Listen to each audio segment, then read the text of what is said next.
guys, welcome back to my YouTube channel. If you're new here, my name is Pear and I'm currently a rising sophomore at Stanford University. I'm Thai and I'm an international student. I haven't done a video on my YouTube channel in a while, but this is a highly requested one. And so today I'll be sharing with you guys the tips and tricks that worked for me that gave me a 1570 on the SAT that allowed me to get into schools like Stanford, Yale, Penn Wharton, a scholarship from Berkeley, and many more, and how you can as well. So just for context, I applied as class of 2027, and so I graduated my high school as a class of 2023. So that meant that I already finished my freshman year, and these are all the schools I got into. I submitted SATs to all of them. I did the SAT twice. The first time I got a 1490 with a 800 in math and 690 in reading and writing. The second time I got a 1550 with a 790 in math and a 770 in reading and writing. So when I submitted my scores, I submitted both to Stanford and most of my universities, so I super scored it to an 800 in math and a 770 in reading and writing, and so that's how I got 1570.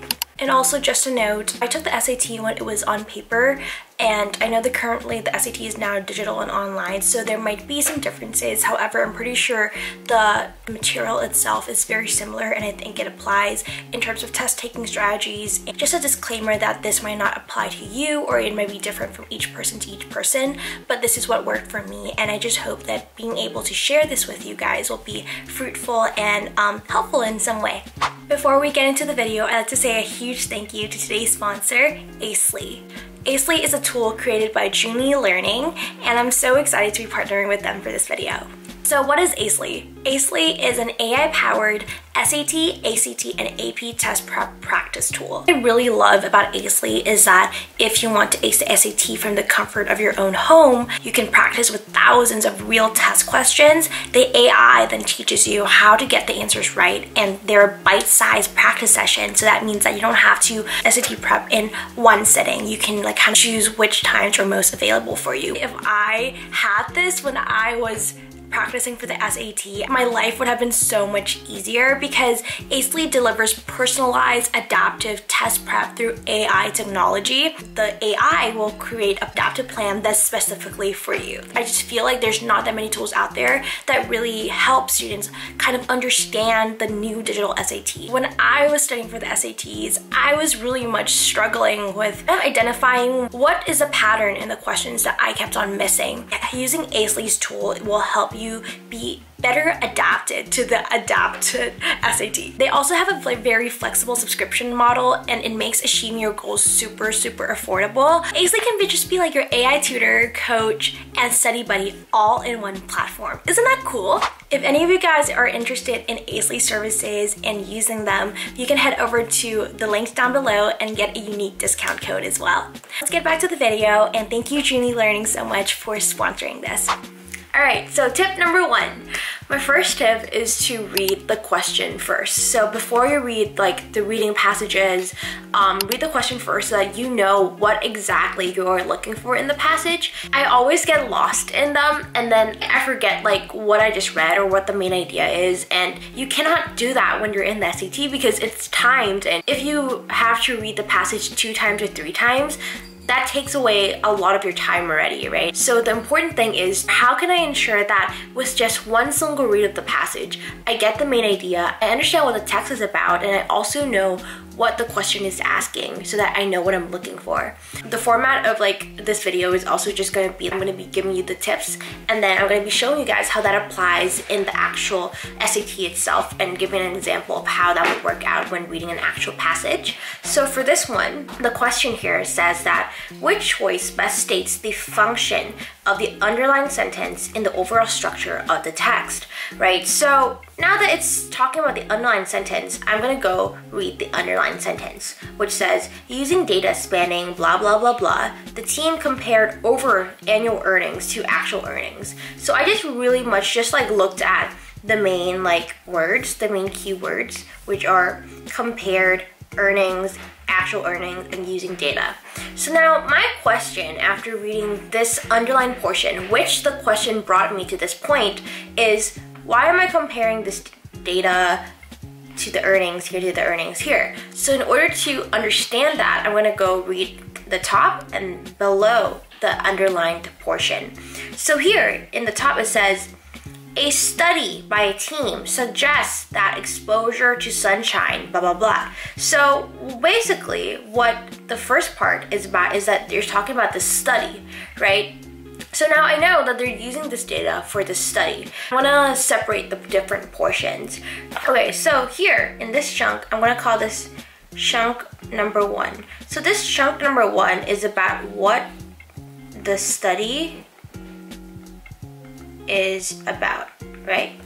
Now, I'm gonna go to chunk number 2. Chunk number 2, which is the underlined portion, talks about how the study is done. Yeah, it talks about like how they gathered the data. Now the third portion, let's read it. It says the team found. Okay, so after that, I don't have to read anymore because once they say found, I know immediately that chunk number 3 is about the results of the study, right? So by reading the question first and going exactly to where they wanted me to, I'm able to go from that and just understand the passage by deconstructing this passage. And so now that they're asking me what the function of this underlined portion is, this is basically the function, right? The stuff that I wrote down here. So let's read the choices and see which one best fits the green part. Here it says, to summarize the results. No, that's actually, it's not A, because that is number 3, right? To present a specific example. Not really, it's not given an example. C, to explain part of the methodology. That sounds promising. D, to call out a challenge. No, it's not to call out a challenge. And so I think the correct answer is C, because it's a methodology and that's basically the how, right? How the study was done. As you guys can see, reading the question first, it helps save so much time and you know exactly what you're looking for and how to go about solving it. So that's why that is my first tip. Tip number 2 is to circle key transition words. This was such a huge lifesaver for me personally because I always get lost when I read huge passages and I just don't know what I'm doing. Like if I don't actively read or like circle these keywords, I would just be like, what am I doing? Or I would just finish reading this passage, reread it 3 times, and I'm just like, I'm just wasting my time here. Because circling key transition words will really help you kind of get a grasp of where you are in the passage and what the passage structure is like. So let's get down to the example. Here in this passage, let's apply our first tip, which is read the question first. So here it says, based on the text, so this we know that means it's a detailed question. I circled based on the text because it shows that this question is a detailed question, which means that you can find the answer in the passage. The question they're asking is, what would the author of text 2 most likely say about text 1's characterization of discovery involving EGR, right? So I'm just like, okay, what is EGR? I need to go look at what the EGR is. But remember our tip, circle transition words. And so let's see what transition words there are that we would like to circle in text 1 and text 2. So here it says, most animals can regenerate some parts of their bodies, such as skin. But, circle, when a 3-banded panther worm is cut into 3 pieces, each piece grows into a new worm, blah, blah, blah. Researchers are investigating this feat. Okay, and they're making exciting progress. Great. And especially promising discovery is that both humans and, so I would circle not just transitions, but also like adjectives you think that helps encapsulate like the idea. So for instance, I was circling both because I want to remember that it's both this and something else, right? Let's try for text 2. When da-da-da and her team reported that da-da-da, like humans, possess a gene, da-da-da. However, as the team pointed out, da-da-da-da-da-da, then it does. Like both. And then, even though they're not exactly transitions, they are like comparative words or words that like in itself communicates something. Like, okay, both A and B, what is A and B? Or then A was more this than B. So I'm just like, okay, what is the A and the B that's being compared? Here in text 1, I know that but, that means that this portion of the text and this portion are in disagreement. But signifies that part before the but and the part after the but. The main idea for text 1 is just saying that like, panther worms are different from most animals because of the first main idea here. But they're similar to humans because of EGR. In text number 2, let's digest it together as well. Oh, so they're talking about how panther worms are like humans as well, similar to text 1, and talking about how they have EGR, which is cool. Now, however, they have this conjunction, which is however. So that means that the portion before however and the portion after however in this passage disagrees with each other. It means that they're like contrasting. They're saying that EGR works differently in humans and panther worms. And then we have another but here. Even though we know that the gene works differently, we're not sure yet how it works. So let's go read the question again and what they're asking. They're saying that, what would text 2 say about text 1 of EGR? So I would say that text 2 is a little more skeptical because they're saying that yes, EGR is the same between worms and humans. However, we don't really understand how it works. Like, meanwhile, text 1 is like super excited about it. They're just like, these worms are really special. This gene is in both the worm and humans. Super exciting. Without even looking at the answer choices, I would say that the answer to this question is something about text 2 being more skeptical and text 1 being more optimistic. Or being more like, oh yes, like yay! Well, text 2 is just like, wait a minute, wait a second. So A, it is reasonable, given that this person have identified this in both humans and panther worms. Okay, that's not what I was looking for, so let's cut it out for now. B, it is very optimistic. Ooh, wait. C, it is unexpected, given that this and this were generally met with enthusiasm. D, it is unfairly dismissive.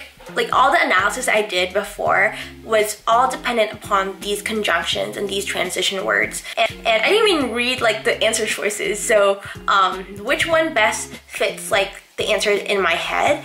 And I think that I would choose B because that's literally what I just said, like optimism, right? C is not right because their findings were not met with enthusiasm. Okay, third tip, the answer is usually a paraphrase of what is inside the text. You just need to know how to find the answer in the text. That's literally the whole game of the SAT. Okay, so let's see this example and see how this tip applies. Right here it says, according to the text, what is true about mother? So we just want to know something about mother, right? So I'm just gonna go find in the passage where the word mother is. And the word mother is right here, right? So we just applied tip number 1, which is read the question first. Tip number 2 is to circle any conjunction words, transition words, or comparison words, right? So let's do that. So going back to the passage, I see here that all the words I circled are like and the one word here that says besides this, other words for beside this is like in addition to, moreover. These words, they're basically saying that like the chunk before besides this and the chunk after besides this agrees with one another. Like that this whole passage follows a flow and that they all agree with one another. So you just need to find a paraphrase of something that has already been said in the text. So A, she wishes that more ladies would visit her. That's like not true because here in the first part, she did say does not want ladies to visit her. Second, birthdays are her favorite special occasion. It's not right because the word favorite. Like if one word is incorrect, the whole answer choice is incorrect. C, she creates stories and poems for her children. That is true. It did say that. D, reading to her children is her favorite activity. Again, nowhere did it say that it's her favorite activity. And so the correct answer is C. Tip number 4, find the main idea or the claim hypothesis before you do anything else. There will be a lot of passages that talk about researchers' hypothesis or claims. You have to be able to identify what that claim is. Which finding would most directly support the researcher's claim, right? A light bulb must come up in your head and be like, okay, what is this claim? Like, I need to go find what this claim is. What is the researcher's claim? Just skimming through the whole passage and circling like conjunctions. And so I don't actually like know what the passage is about. I just know that like something's really interesting and it found that it could categorize them as accurately as like human archaeologists. So what is it? So I'm gonna go up and read again what it is. And it says that it's a deep learning computer model. The idea of the passage is basically saying that like, oh, people have found that there's this deep learning model that is as good as archaeologists. People are worried that it might replace human archaeologists, but people claim that it's actually unlikely. We haven't actually identified the researchers' claim yet. The researchers claim that the outcome is highly unlikely. What outcome? The outcome that they're talking about is that this computer model will replace humans. And so what they're trying to say here is that it's unlikely that this model will replace humans. This is essentially the researcher's claim. And what we're trying to find is something that would support this claim. Before even looking at the answer choices, I think that something that would support the researcher's claim is something about what is so special about the human ability that even computer models cannot replace us. In the researcher study, the model was able to do this much more quickly than, A is definitely not it, because literally it's saying that the model can replace us, right? B, in the researcher study, neither the model nor the archaeologist could do it. This B is not it, because they're saying that both the model and humans are insufficient. C, our survey showed that categorizing limits the amount of time they can dedicate to other important tasks that only human experts can do. That's essentially what I was looking for, which is special human ability, right? D, a survey of archaeologists showed that few of them received dedicated training. D is not it, because they're saying that like archaeologists is not something that's special. You don't even need training to do it. So the answer is C. And last but not least, tip number 5 is to come up with the answer to the question before you actually read the answer choices. That really helps me know what I was looking for and find the answer choices much more easily. This one, I think it especially applies to word choice questions. Which choice completes the text with the most logical and precise word or phrase? Critics have asserted that fine art and fashion rarely this in a world where artists create timeless works and designers produce new styles. We can just stop reading at this point. Like, we don't have to read anymore. Fine art and fashion rarely, right, in a world. So they would say rarely like converge, rarely like come together, I think would fit this part. It is not prevail, succumb, or diverge. So I think the answer is intersect. Think about the type of word you're looking for in your head before you go read the answer choices. And seeing when that answer is reflected on the page will help you know which choice to circle. Those are my top 5 tips for navigating the SAT, especially for the reading and writing section, because that was the one I struggled the most with. And here are more general tips that I would like to give you guys. The first tip is to use a stopwatch to time yourself when you're doing the test instead of a timer. Accuracy is the most important one, and speed is secondary. Doing the SAT, but timing yourself as a stopwatch, because then you'll understand, okay, you're getting like pretty high scores, but it's taking you like 2 hours to do it,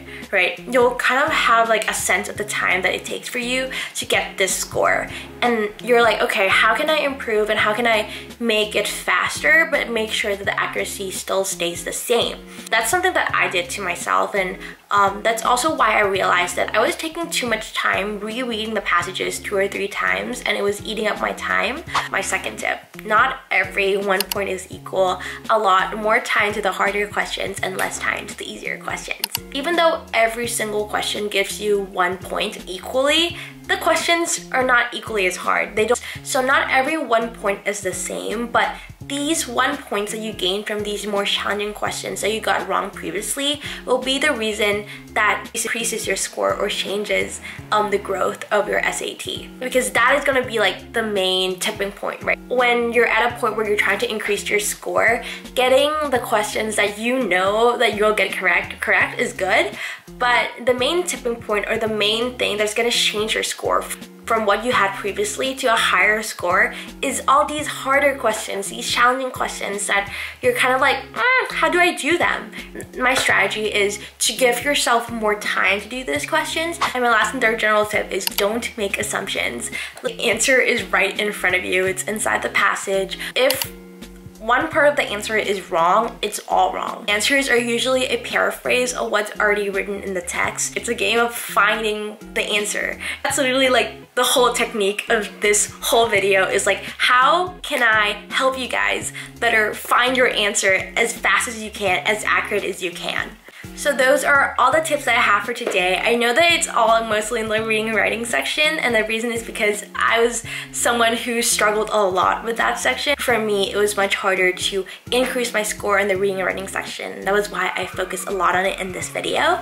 But at the end of the day, I want you guys to remember that the SAT is not everything in your life. It's not a measure of how smart you are, it's just a measure of how much practice you did, right? Like for me personally, I wasn't someone who's naturally good at the SAT, but I just did so many passages. And the more familiar you get with it, the better you become at it. It's something that you can get better at the more and more you do it. Like practice really makes you a better test taker. But at the end of the day, I hope you guys know that like the score on the SAT does not define you. It does not define your worth or who you are. And where you get into university also does not define you. You guys are all amazing. And you're here because you want to put your best effort into your goals, and that's something so beautiful already, having that dream and having that goal to strive and work towards. And thank you so much for watching this video. Again, I'd just like to say that these are the tips and tricks that worked for me, and so each person is different. It might not work for you, but I hope that you get to try it out and see for yourself what works, what doesn't. And yeah, best of luck on your SATs whenever you're taking them. Comment down below what other types of content or videos I should make, and I'll try my best to go reply to you guys and make these videos for you. I'm more active on my Instagram and TikTok, so if you guys would like to connect or would like to watch more videos, you guys can head over to my Instagram and TikTok at pearychot to learn more about like day in a life at Stanford. Thank you again, Acely, for sponsoring this video. I hope you guys do check out their AI-powered SAT prep tool, because I just feel it's so unique. And if I had something like this when I was, 15, 16, doing the SATs, my life, it would be a whole game changer and life changer. And yeah, I hope you guys have a wonderful day, and I'll see you next time. Bye!